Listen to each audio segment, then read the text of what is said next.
Hey y'all, welcome back to the Secret Garden Homestead. If you're new here with us, my name is Christina and we homestead on a little over an acre in the Bay Area, California. Today I have something really exciting going on. I'm actually going to be planting into the grape arbor the grape plants that I propagated from my grandma's backyard. They're Concord grapes. I was raised on those grapes, and so we propagated those back in the fall. It was me and my dad, and we're going to be planting those out today. And then I'm going to be up potting some tomato starts that I bought from a friend for our year's supply of tomatoes. Probably won't last us the full year, but it's a lot more tomatoes than I've ever planted because we have finally started to build our raised beds. So I have made the joke that I am like the only homesteader without raised beds or a place to garden, and that is about to change. Brian has been diligently working on building those raised beds, and I'm hopeful that I can get these tomato plants in them in the next month or so. All right, Madison, you want to join Mama? When I was a little girl in the early 90s, my grandparents' backyard was its own small world, a world they carried with them from Portugal. The garden was their grocery store, their tradition, and the work they genuinely loved. As grandkids, we didn't understand any of that. We only knew the gifts that appeared with each season. Berries warm from the sun, clusters of grapes we'd pluck and eat right there in the yard, and bunches of kale my grandma cut fresh to stir into her soups. And together they created a kind of abundance we were way too young to appreciate. They'd never stopped gardening, but somewhere along the way, even they began relying more and more on the grocery store. And in that slow, quiet shift, something else slipped away too. We grew up surrounded by the harvest, yet we never learned how to garden. There was a time when growing a garden was simply how families survived. It was the most affordable way to eat, the most natural way to live. But today the world feels different. The desire to grow food is still there, maybe stronger than ever, but the barriers feel higher. Rising home prices, the cost of supplies, the pressure to just do it right, the loss of generational knowledge makes homesteading feel like something reserved for people with resources, land, and time. What used to be the most humble way of life now feels strangely like a luxury. We want to reclaim what skipped our generation, not just for ourselves, but for our children, because food, every berry, egg, peach, is a miracle from God, and we want to give our children the ability to continue this legacy that will last generations. Like it's about to rain, so I don't think we're going to get to the grapes today, but we did get all of our tomatoes up potted, which is great.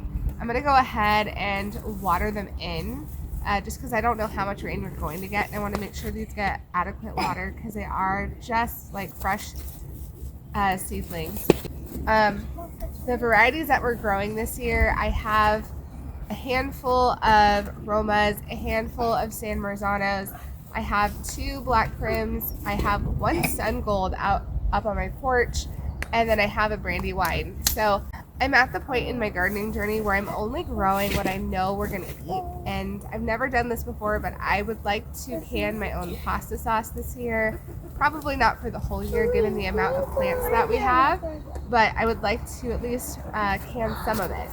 And then I would also like just a couple heirloom varieties like black prim or Brandywine for slicers or caprese salads, things like that. And then sun golds are delicious. I think my kids would love to just snack on those on the porch.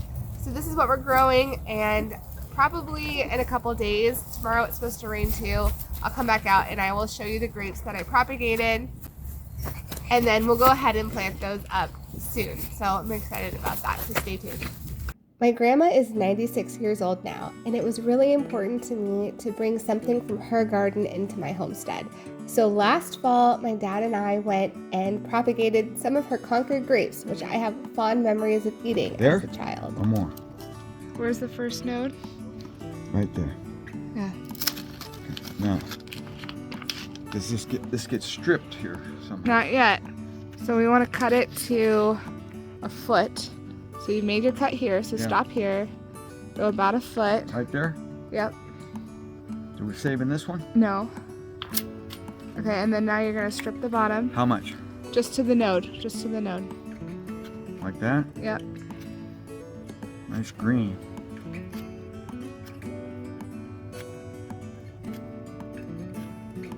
George did a good job when he planted these grapes. I can't wait to have Concord grapes. Oh, so excited. You're gonna like those lemons you got too. Yeah? George, I've got a couple at home. They melt in your mouth, those lemons do. All right, yeah, that's good. Now we're just gonna go plop them into the dirt that we had. Okay. All right, I got my last cutting. It's going into the pot. And then that's 5 cuttings of Concord grapes. These are juicing grape that my grandma's had ever since I was a little girl. And Lord willing, come spring, they will sprout and we will have 5 viable cuttings. All right, you guys, so it's a couple days later and it rained for a good 2 days here. So the ground is just really soft and kind of wet still. And I thought right now, today would be a perfect day to plant those propagated grapes that I did last fall and put them in the ground today in our grape arbor. So I'm so excited about that. These are the Concord grapes that are red. We traditionally use them as an eating grape, but they do have a seed in them, and so most people juice them for Concord grape juice. So I'm not sure what I'm going to do with them. I have fond memories of eating them, but I suppose these would be perfect to also juice.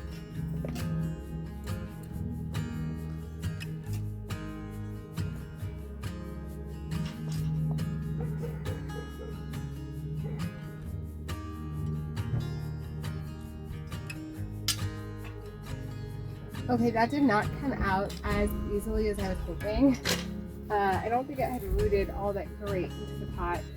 I'm hoping that it will be okay, that the roots will find its way in this mess, and that it's hardy. I have no idea, but I'm gonna go ahead and plant the next one, hoping that one will do a little bit better since it has some bigger leaves to it.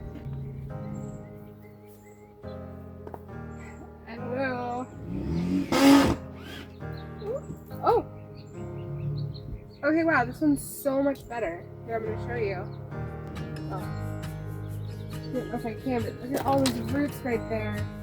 This one's definitely more established. Okay, so I just finished, but I'm a bit of a muddy mess. I'm not sure if this one's going to make it because I didn't see a ton of roots and it kind of fell apart when I took it out. But this one was really promising. It had really nice roots. And I guess the benefit of this is if this one doesn't make it and this one establishes, I can always propagate this one into over here if I have to. But I still have 2 more that technically propagated. They just weren't as strong looking. So I'm really excited about this, bringing a little taste of grandma to the homestead. Anyway, I do want to show you the other grapes that I have that I planted last year. They look absolutely amazing, and I even have some grape clusters on the vines.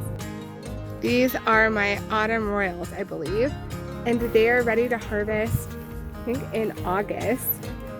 And I think they are kind of like a darker grape in color, but these are doing absolutely amazing. I bought these particular varieties on Etsy, and they're already starting to cluster up there. And this one's even more dramatic.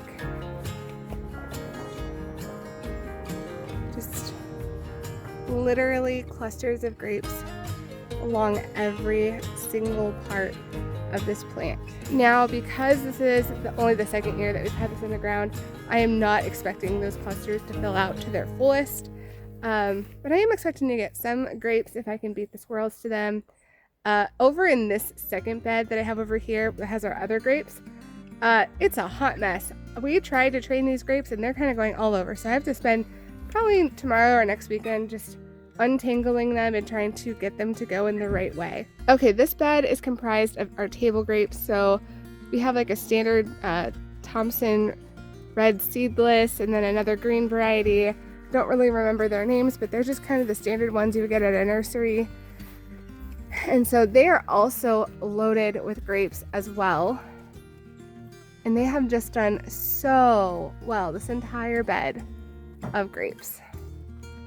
Just everything is so packed. Anyways, you guys, thanks for sticking with me through this video, being all excited about planting my propagated grapes. Never in my life did I think I would be growing plants from plants and just kind of learning this new skill. So this is super exciting, like being a kid in a candy store. So anyway, I hope that your gardening is going as well as mine, that your hands are dirty as much as mine, and that you are just so excited for spring ahead. I'll catch you guys on the next one.